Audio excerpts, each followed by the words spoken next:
Black Beauty, Chapter 24, The Lady Anne. Early in the spring, Lord W. and part of his family went up to London and took York with them. I and Ginger and some other horses were left at home for use, and the head groom was left in charge. The Lady Harriet, who remained at the Hall, was a great invalid and never went out in the carriage, and the Lady Anne preferred riding on horseback with her brother or cousins. She was a perfect horsewoman, and as gay and gentle as she was beautiful. She chose me for her horse and named me Black Auster. I enjoyed these rides very much in the clear, cold air, sometimes with Ginger, sometimes with Lizzie.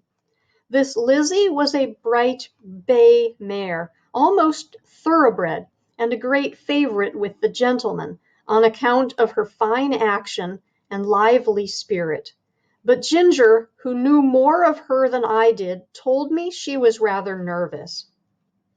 There was a gentleman of the name of Blantyre staying at the Hall. He always rode Lizzie, and praised her so much that one day Lady Anne ordered the side saddle to be put on her, and the other saddle on me. When we came to the door, the gentleman seemed very uneasy. "How is this?" he said. "Are you tired of your good Black Auster?" "Oh, no, not at all," she replied, "but I am amiable enough to let you ride him for once, and I will try your charming Lizzie. You must confess that in size and appearance she is far more like a lady's horse than my own favorite." "Do let me advise you not to mount her," he said. "She is a charming creature, but she is too nervous for a lady. I assure you she is not perfectly safe. Let me beg you to have the saddles changed." "My dear cousin," said Lady Anne, laughing, "pray do not trouble your good, careful head about me. I have been a horsewoman ever since I was a baby, and I have followed the hounds a great many times.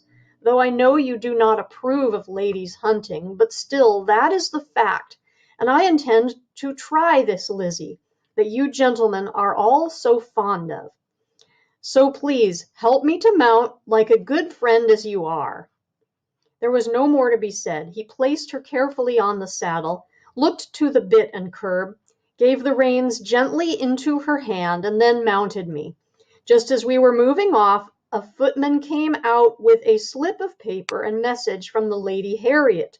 Would they ask this question for her at Dr. Ashley's and bring the answer? The village was about a mile off, and the doctor's house was the last in it. We went along gaily enough till we came to his gate. There was a short drive up to the house between tall evergreens. Blantyre alighted at the gate and was going to open it for Lady Anne, but she said, "I will wait for you here, and you can hang Auster's rein on the gate." He looked at her doubtfully. "I will not be 5 minutes," he said. "Oh, do not hurry yourself. Lizzie and I shall not run away from you." He hung my rein on one of the iron spikes and was soon hidden amongst the trees. Lizzie was standing quietly by the side of the road, a few paces off, with her back to me. My young mistress was sitting easily with a loose rein, humming a little song. I listened to my rider's footsteps until they reached the house, and heard him knock at the door. There was a meadow on the opposite side of the road, the gate of which stood open. Just then some cart horses and several young colts came trotting out in a very disorderly manner, whilst a boy behind was cracking a great whip. The colts were wild and frolicsome, and one of them bolted across the road and blundered up against Lizzie's hind legs.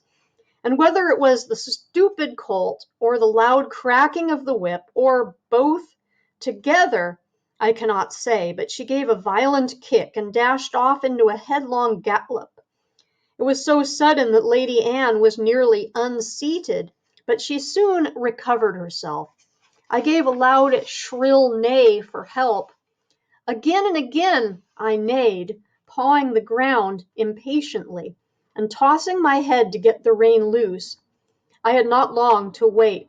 Blantyre came running to the gate. He looked anxiously about and just caught sight of the flying figure, now far away on the road. In an instant he sprang into the saddle. I needed no whip or spur, for I was as eager as my rider. He saw it, and giving me a free rein and leaning a little forward, we dashed after them. For about a mile and a half the road ran straight, and then bent to the right, after which it divided into two roads. Long before we came to the bend, she was out of sight. Which way had she turned? A woman was standing at her garden gate, shading her eyes with her hand and looking eagerly up the road. Scarcely drawing the rein, Blantyre shouted, "Which way?" "To the right," cried the woman, pointing with her hand, and away we went up the right-hand road. Then for a moment we caught sight of her. Another bend and she was hidden again. Several times we caught glimpses and then lost them. We scarcely seemed to gain ground upon them at all. An old road mender was standing near a heap of stones, his shovel dropped and his hands raised. As we came near, he made a sign to speak. Blantyre drew the rein a little. To the common, sir. She has turned off there." I knew this common very well. It was for the most part very uneven ground, covered with heather and dark green furze bushes, with here and there a scrubby old thorn tree. There were also open spaces of fine short grass, with ant hills and mole turns everywhere. The worst place I ever knew for a headlong gallop. We had hardly turned on the common when we caught sight again of the green habit flying on before us.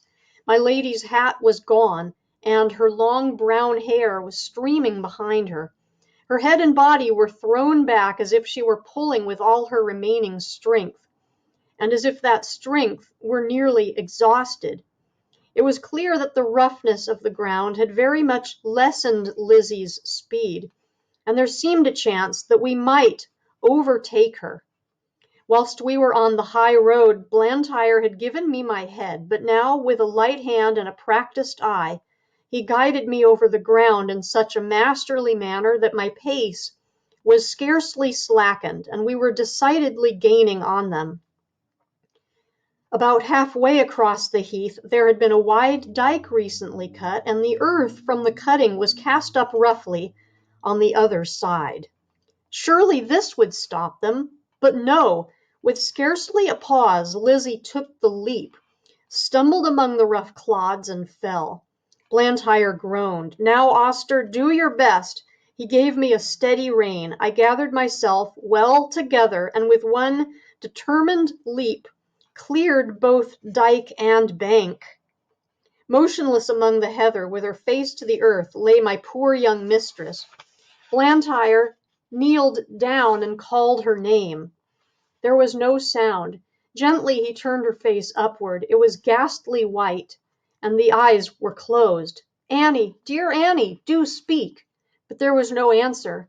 He unbuttoned her habit, loosened her collar, felt her hands and wrists, then started up and looked wildly round him for help. At no great distance there were two men cutting turf, who, seeing Lizzie running wild without a rider, had left their work to catch her. Blantyre's halloo soon brought them to the spot. The foremost man seemed much troubled at the sight, and asked what he could do. "Can you ride?" "Well, sir, I bain't much of a horseman, but I'd risk my neck for the Lady Anne. She was uncommon good to my wife in the winter." "Then mount this horse, my friend. Your neck will be quite safe, and ride to the doctor's and ask him to come instantly. Then on to the Hall. Tell them all that you know, and bid them send me the carriage with Lady Anne's maid and help. I shall stay here." "All right, sir. I'll do my best, and I pray God the dear young lady may open her eyes soon." Then, seeing the other man, he called out, "Here, Joe, run for some water, and tell my missus to come as quick as she can to the Lady Anne." He somehow scrambled into the saddle, and with a gee-up and a clap on my sides with both his legs, he started on his journey, making a little circuit to avoid the dike. He had no whip, which seemed to trouble him, but my pace soon cured that difficulty, and he found the best thing he could do was to stick to the saddle and hold me in, which he did manfully. I shook him as little as I could help, but once or twice on the rough ground he called out, "Steady! Whoa! Steady!" On the high road we were all right, and at the doctor's and the hall he did his errand like a good man and true. They asked him in to take a drop of something. "No, no," he said, "I'll be back to him again by a short cut through the fields, and be there afore the carriage." There was a great deal of hurry and excitement after the news became known. I was just turned into my box. The saddle and bridle were taken off, and a cloth thrown over me. Ginger was saddled and sent off in great haste for Lord George, and I soon heard the carriage roll out of the yard. It seemed a long time before Ginger came back, and before we were left alone, and then she told me all that she had seen. "I can't tell much," she said. "We went a gallop nearly all the way, and got there just as the doctor rode up. There was a woman sitting on the ground with a lady's head in her lap. The doctor poured something into her mouth, but all that I heard was, 'She is not dead.' Then I was led off by a man to a little distance. After a while she was taken to the carriage, and we came home together. I heard my master say to a gentleman who stopped him to inquire that he hoped no bones were broken, but that she had not spoken yet. When Lord George took Ginger for hunting, York shook his head. He said it ought to be a steady hand to train a horse for the first season, and not a random rider like Lord George. Ginger used to like it very much, but sometimes when she came back, I could see that she had been very much strained, and now and then she gave a short cough.